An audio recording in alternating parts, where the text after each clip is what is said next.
Preparation ನಡೀತಾ ಇದೆ, ಮಾಡ್ತೀವಿ ನಾವು ಯಾವತ್ತು ಅಂತ ಅನೌನ್ಸ್ ಮಾಡ್ತೀವಿ. ನಾಳೆ ನಾಳಿದ್ರಲ್ಲಿ ಅನೌನ್ಸ್ ಮಾಡ್ತೀವಿ.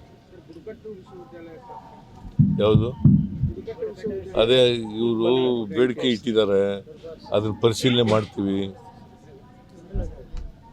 ಬುಡಕಟ್ಟು ವಿಶ್ವವಿದ್ಯಾಲಯ ಮಾಡಬೇಕು ಅಂತ ಬೇಡಿಕೆ ಇಟ್ಟಿದ್ದಾರೆ, ಅದನ್ನು ಪರಿಶೀಲನೆ ಮಾಡಿ the government will take A decision. Metro ದರ ನಿಗದಿ ಮಾಡೋರು ಯಾರು? ನಾನು ಚೇರ್ಮನ್. ಚೇರ್ಮನ್ ಯಾರು? ಕೇಂದ್ರ ಸರ್ಕಾರದಿಂದ ನೇಮಕ ಆಗಿರ್ತಕ್ಕಂಥವ್ರು ಚೇರ್ಮನ್ರಾಗಿರ್ತಾರೆ, ಅವರು ಮಾಡೋದು. ಅವರು ಮಾಡ್ತಾರೆ. ಈಗ ಯಾರವನು MP ತೇಜಸ್ವಿ ಸೂರ್ಯ, ಅವನು ಬೇಡದಂತ ಹೇಳಿದ್ದಾನೆ. ಗೊತ್ತಿಲ್ಲ ನನಗೆ, ಇನ್ನೂ ನಾವು ಅನೌನ್ಸ್ ಮಾಡಿರಲಿಲ್ಲ. ಏನು ಮಾಡಿ ಗೊತ್ತಿಲ್ಲ ನನಗೆ, ನಾನು ಅಂತ ಹೇಳಿದ್ದೀನಿ. ನಾನಂತೂ ಬಸ್ ಎಂಥದ್ದು ಮೆಟ್ರೋ ದರ ಏರಿಸಿ ಅಂತ ಹೇಳಿರಲಿಲ್ಲ.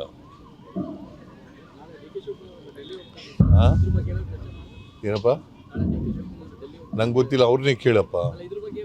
ಅಲ್ಲಿ ಅವ್ರನ್ನೇ ಕೇಳ್ರಿ, ನಾನು ಕೇಳಿದ್ರೆ ಟ್ವೀಟ್ ನಮಗೆ ಅನ್ಯಾಯ ಆಗ್ತದೆ, ನಮ್ಮ ರೈತರಿಗೆ ಅನ್ಯಾಯ ಆಗ್ತದೆ ಅಂತಕ್ಕಂಥದ್ದು ನಾನು ಟ್ವೀಟ್ ಮಾಡಿದ್ದೀನಿ. ಈಗ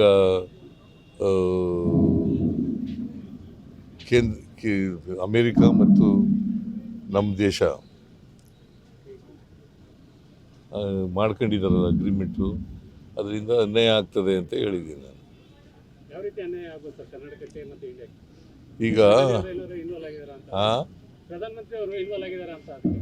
ಅವರು ಒತ್ತಾಯಕ್ಕೆ ಮಣಿದಿದ್ದಾರೆ ಅಷ್ಟೇ, ಅಮೇರಿಕಾದವರು ಒತ್ತಾಯಕ್ಕೆ ಮಣಿದಿದ್ದಾರೆ.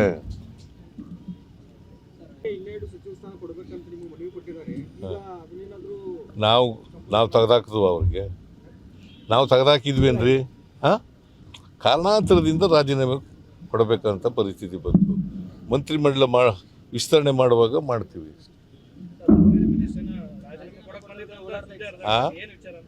ಏನಪ್ಪ? ಇಲ್ಲ ನನ್ನ ಹತ್ರ ಬಂದೂ ಇಲ್ಲ, ರಾಜೀನಾಮೆನ ಕೊಟ್ಟೂ ಇಲ್ಲ. ಅವೆಲ್ಲ ಸತ್ಯಕ್ಕೆ ದೂರವಾದವು.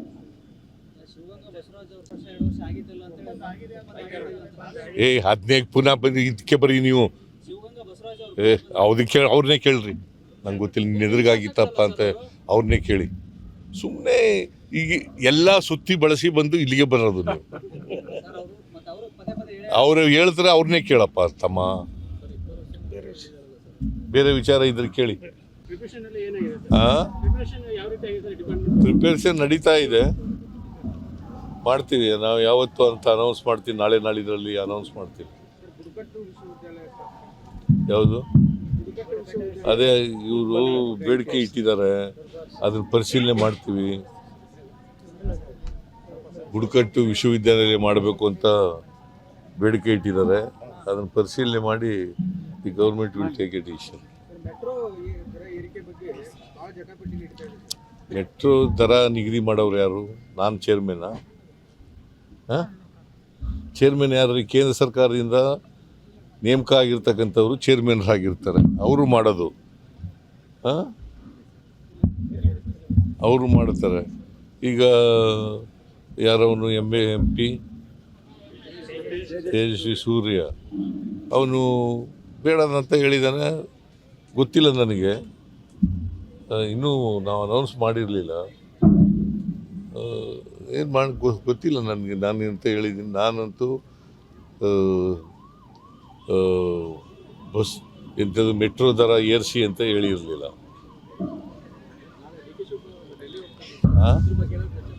ಏನಪ್ಪ ನಂಗೆ ಗೊತ್ತಿಲ್ಲ, ಅವ್ರನ್ನೇ ಕೇಳಪ್ಪ. ಅವ್ರನ್ನೇ ಕೇಳ್ರಿ, ನಾನು ಕೇಳಿದ್ರೆ ಟ್ವೀಟ್ ನಮಗೆ ಅನ್ಯಾಯ ಆಗ್ತದೆ, ನಮ್ಮ ರೈತರಿಗೆ ಅನ್ಯಾಯ ಆಗ್ತದೆ ಅಂತಕ್ಕಂಥದ್ದು ನಾನು ಟ್ವೀಟ್ ಮಾಡಿದ್ದೀನಿ. ಈಗ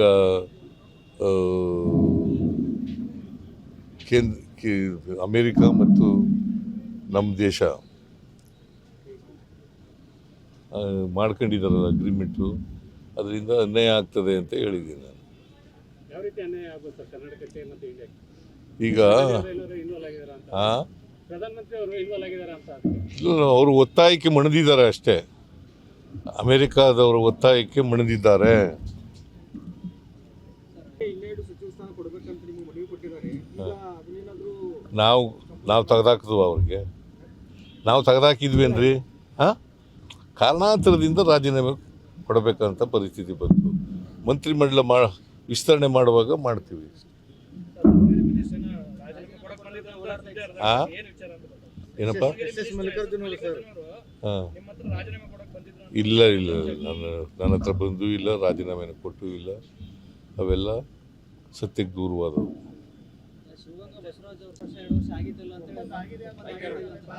ಹದಿನೈದು ಪುನಃ ಬಂದು ಇದಕ್ಕೆ ಬರೀ ನೀವು ಅದಕ್ಕೆ ಅವ್ರನ್ನೇ ಕೇಳ್ರಿ, ನಂಗೆ ಗೊತ್ತಿಲ್ಲ, ನಿನ್ನ ಎದುರಿಗಾಗಿತ್ತಪ್ಪ ಅಂತ ಅವ್ರನ್ನೇ ಕೇಳಿ. ಸುಮ್ಮನೆ ಈಗ ಎಲ್ಲ ಸುತ್ತಿ ಬಳಸಿ ಬಂದು ಇಲ್ಲಿಗೆ ಬರೋದು ನೀವು. ಅವರು ಹೇಳ್ತಾರೆ, ಅವ್ರನ್ನೇ ಕೇಳಪ್ಪ ತಮ್ಮ. ಬೇರೆ ವಿಚಾರ ಇದ್ರೆ ಕೇಳಿ. ಪ್ರಿಪರೇಷನ್ ನಡೀತಾ ಇದೆ, ಮಾಡ್ತೀವಿ ನಾವು. ಯಾವತ್ತು ಅಂತ ಅನೌನ್ಸ್ ಮಾಡ್ತೀವಿ, ನಾಳೆ ನಾಳಿದ್ರಲ್ಲಿ ಅನೌನ್ಸ್ ಮಾಡ್ತೀವಿ. ಯಾವುದು? ಅದೇ ಇವರು ಬೇಡಿಕೆ ಇಟ್ಟಿದ್ದಾರೆ, ಅದನ್ನ ಪರಿಶೀಲನೆ ಮಾಡ್ತೀವಿ. ಬುಡಕಟ್ಟು ವಿಶ್ವವಿದ್ಯಾಲಯ ಮಾಡಬೇಕು ಅಂತ ಬೇಡಿಕೆ ಇಟ್ಟಿದ್ದಾರೆ, ಅದನ್ನು ಪರಿಶೀಲನೆ ಮಾಡಿ the government will take A decision. Metro ದರ ನಿಗದಿ ಮಾಡೋರು ಯಾರು? ನಾನು ಚೇರ್ಮನ್ನ. ಹಾಂ, ಚೇರ್ಮನ್ ಯಾರು? ಕೇಂದ್ರ ಸರ್ಕಾರದಿಂದ ನೇಮಕ ಆಗಿರ್ತಕ್ಕಂಥವ್ರು ಚೇರ್ಮನ್ರಾಗಿರ್ತಾರೆ, ಅವರು ಮಾಡೋದು. ಹಾಂ, ಅವರು ಮಾಡ್ತಾರೆ. ಈಗ ಯಾರವನು MP ತೇಜಸ್ವಿ ಸೂರ್ಯ, ಅವನು ಬೇಡದಂತ ಹೇಳಿದ್ದಾನೆ. ಗೊತ್ತಿಲ್ಲ ನನಗೆ, ಇನ್ನೂ ನಾವು ಅನೌನ್ಸ್ ಮಾಡಿರಲಿಲ್ಲ. ಏನು ಮಾಡಿ ಗೊತ್ತಿಲ್ಲ ನನಗೆ, ನಾನು ಅಂತ ಹೇಳಿದ್ದೀನಿ. ನಾನಂತೂ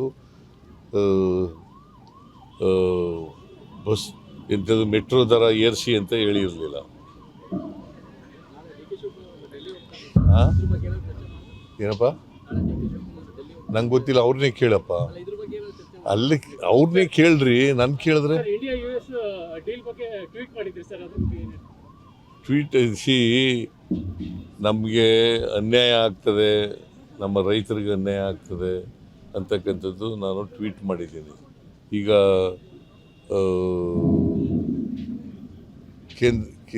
ಅಮೇರಿಕಾ ಮತ್ತು ನಮ್ಮ ದೇಶ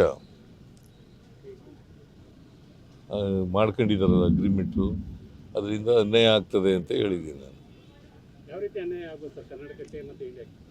ಈಗ ಹಾಂ, ಪ್ರಧಾನಮಂತ್ರಿ ಅವರು ಇನ್ವಾಲ್ವ್ ಆಗಿದಾರ ಅಂತ ಅವರು ಒತ್ತಾಯಕ್ಕೆ ಮಣಿದಿದ್ದಾರೆ ಅಷ್ಟೇ. ಅಮೆರಿಕಾದವರು ಒತ್ತಾಯಕ್ಕೆ ಮಣಿದಿದ್ದಾರೆ. ಇನ್ನೆರಡು ಸಚಿವ ಸ್ಥಾನ ಕೊಡಬೇಕಂತ ನಿಮಗೆ ಮನವಿ ಕೊಟ್ಟಿದ್ದಾರೆ. ಈಗ ಅದನ್ನೇನಾದರೂ ನಾವು ತೆಗೆದಾಕಿದ್ವು ಅವ್ರಿಗೆ, ನಾವು ತೆಗೆದಾಕಿದ್ವೇನ್ರಿ? ಹಾಂ, ಕಾರಣಾಂತರದಿಂದ ರಾಜೀನಾಮೆ ಕೊಡಬೇಕಂತ ಪರಿಸ್ಥಿತಿ ಬಂತು. ಮಂತ್ರಿಮಂಡಲ ವಿಸ್ತರಣೆ ಮಾಡುವಾಗ ಮಾಡ್ತೀವಿ. ಹಾಂ, ಏನಪ್ಪ? ಹಾಂ, ಇಲ್ಲ ನನ್ನ ಹತ್ರ ಬಂದೂ ಇಲ್ಲ, ರಾಜೀನಾಮೆನ ಕೊಟ್ಟೂ ಇಲ್ಲ. ಅವೆಲ್ಲ ಸತ್ಯಕ್ಕೆ ದೂರವಾದವು.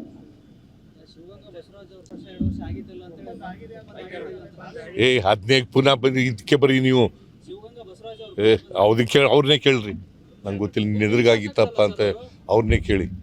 ಸುಮ್ಮನೆ ಈಗ ಎಲ್ಲ ಸುತ್ತಿ ಬಳಸಿ ಬಂದು ಇಲ್ಲಿಗೆ ಬರೋದು ನೀವು. ಅವರು ಹೇಳ್ತಾರೆ, ಅವ್ರನ್ನೇ ಕೇಳಪ್ಪ ತಮ್ಮ. ಬೇರೆ ವಿಚಾರ ಇದ್ರೆ ಕೇಳಿ.